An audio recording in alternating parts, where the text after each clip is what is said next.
Hare Krishna. Today we're going to be reading one chapter from The Stories of Krishna, the Supreme Personality of Godhead, Volume 1. Let's get started. Chapter 1. The Appearance of Lord Krishna. Once upon a time, the earth goddess Bhumi became a cow and went to ask Lord Brahma for help. The whole world, she cried, is upset because now there's so many kings on earth that are really demons. So Lord Brahma, who is the father of the universe, Bhumi, and all the other demigods, went to the ocean of milk to see Lord Vishnu on his planet. They all offered their respectful obeisances to Lord Vishnu and chanted the Purusha Sukta prayers. Lord Vishnu said, "Soon I will come down to earth as the son of Vasudeva, along with my brother and sister Balarama and Yogmaya. All of you demigods should take birth on earth in the Yadu family. Then I will come myself as the Supreme Personality of Godhead Krishna to save all the devotees and kill all the demons." And here's the picture. So this picture is basically saying Lord Brahma, who's the father of the universe, Bhumi, the earth goddess, and all the other demigods went to the ocean of milk to see Lord Vishnu on the planet. So this is Lord Vishnu, this is Brahma, and this is Bhumi, the earth goddess. This is Shiva and the other demigods. Let's go on the next page.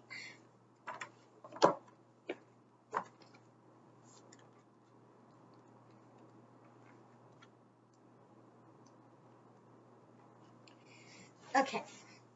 Sometime later, Vasudeva, the son of the Yadu king Surashrestha, married Devaki, the beautiful daughter of Ugrasena. After the wedding, Devaki's brother Kamsa drove them home on a wonderful golden chariot. A chariot like a car that doesn't have a motor, and it's like has two wheels and then like a little place for people to sit, and then there are usually 4 horses that are yoked. So I'll show you the picture later. Accompanying them, there were hundreds of other nice chariots, 200 of her young girlfriends, 15,000 horses, and 400 elephants, nicely decorated with gold and garlands, along with wonderful music from the conch shells, bugles, and drums. Suddenly, a great voice was heard from the sky.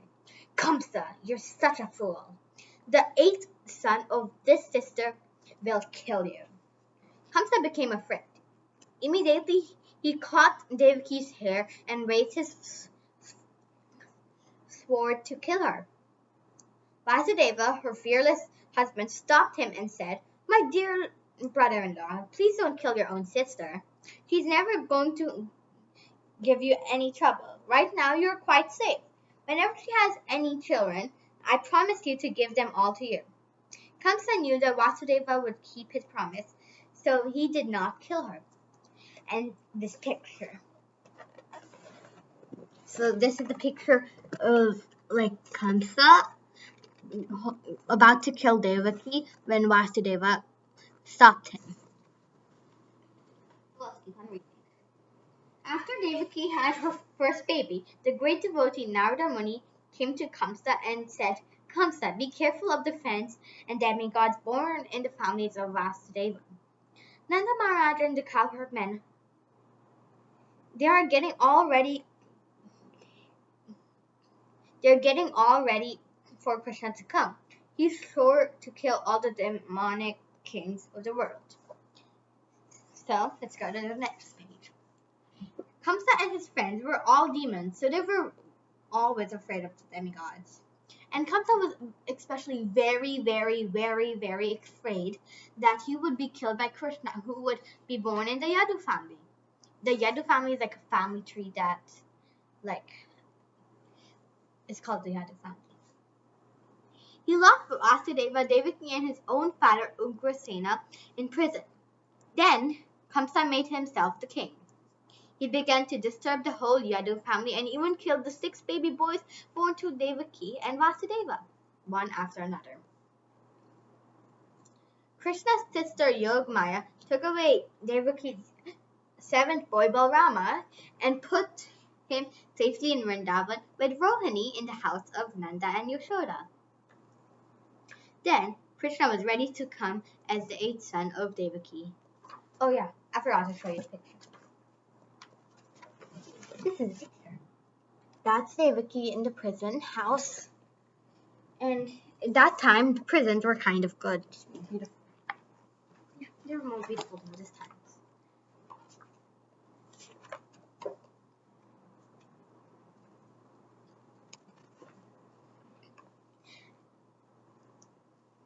Then Krishna was ready to come as the 8th son of Devaki.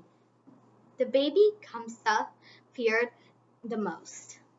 As days went by, the ocean of hate grew in Kamsa's heart.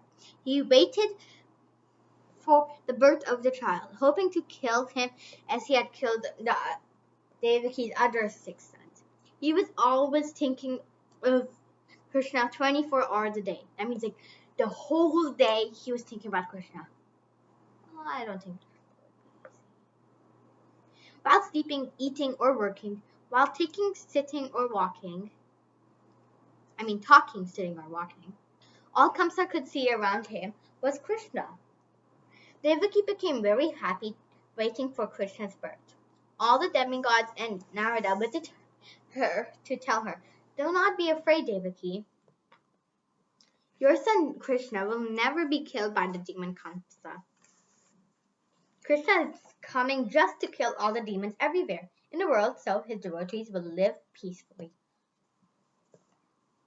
At that time of Krishna's birth, there were good signs everywhere. The planets and stars moved to good positions in the skies.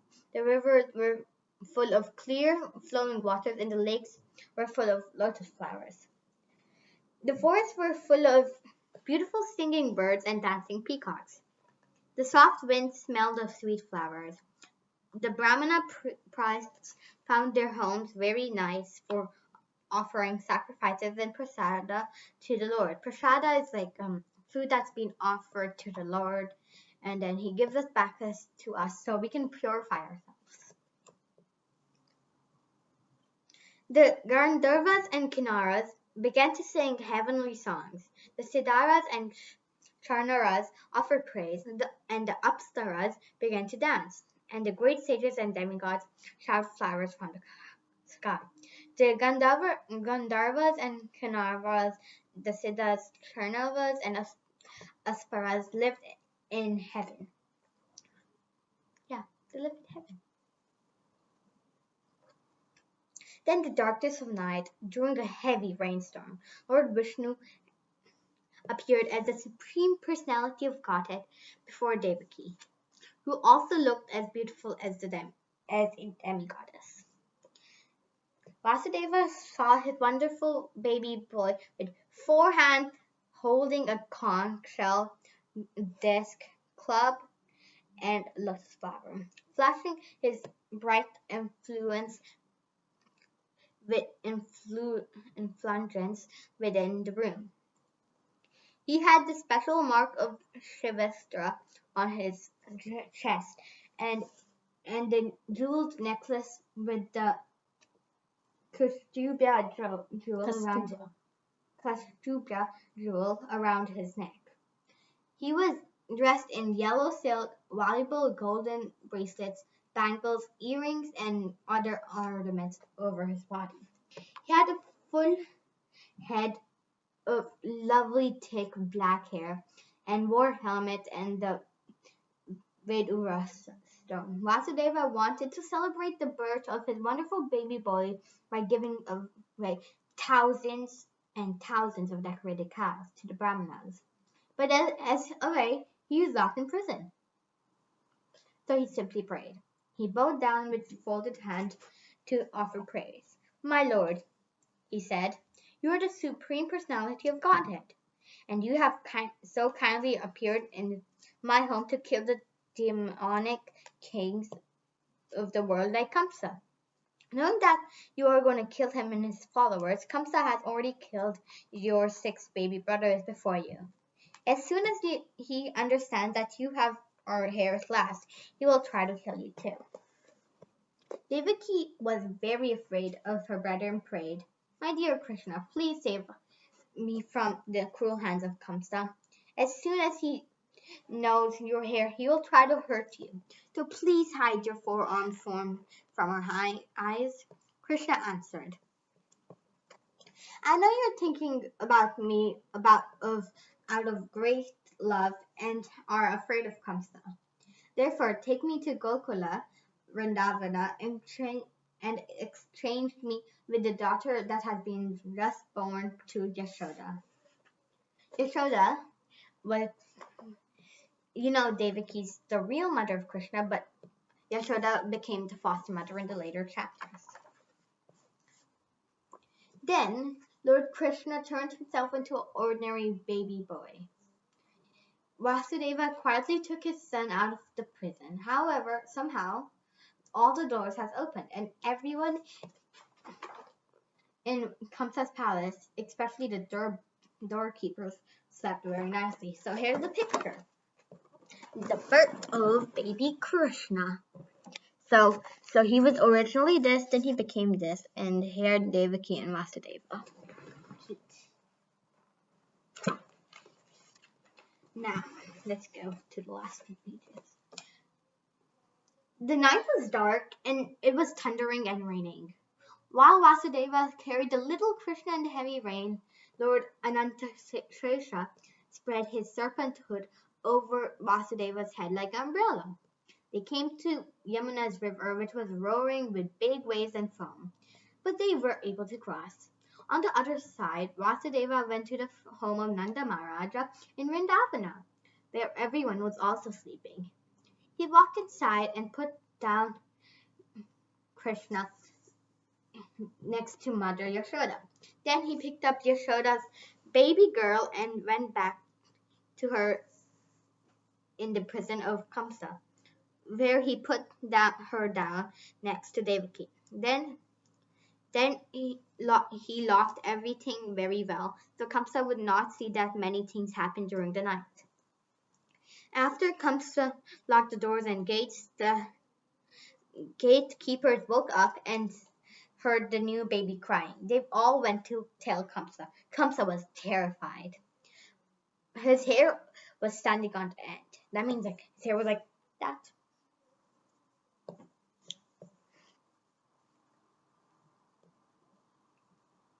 He jumped out of bed and cried, "Now the cruel death of my life is born." Then he hurried to the prison and the bed of Devaki and the baby. So here's the picture. So that was Nanda Maharaj taking Krishna and Anantashesha in the middle of the Yamuna River, which is a river, and rivers are very deep.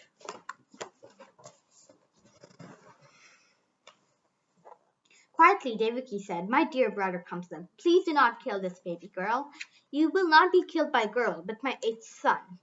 Cruel Kamsa grabbed the newborn child to throw her down hard on stone. But that baby slipped right out of his hands and went straight up to the sky. Actually, she was the wonderful goddess Durga. She wore a beautiful dress, flower garlands, and shining jewels and ornaments. In her 8 hands, she held a bow, spear, arrows, bell, conch shell, disc, club, and shield. 8 hands? That's a lot. But in our future chapters, there's going to be a story about like a person who had 1,000 hands. How will anyone have that? Not possible. Maybe possible. Let's go on. From above the sky, the goddess Durga shouted at Kamsa, "You rascal! You cannot kill me! The child who will kill you is already born before me somewhere in this world. So do not be so cruel to your poor sister." Then the goddess Durga left. Kamsa became even more afraid. He said to Vasudeva and Devaki, I've been just like a demon to kill you, 6 little babies. Please excuse me for my terrible behavior. Then he unlocked them personally and let them go out of the prison. But the next day, he had a change of heart. Kamsa, who was the greatest rascal, ordered his demon friends to disturb all kinds of saintly persons and kill all the children born within 10 days. And this is a picture of like the little baby girl she turned into Lord Durga, and Kamsa was so surprised. Now let's go.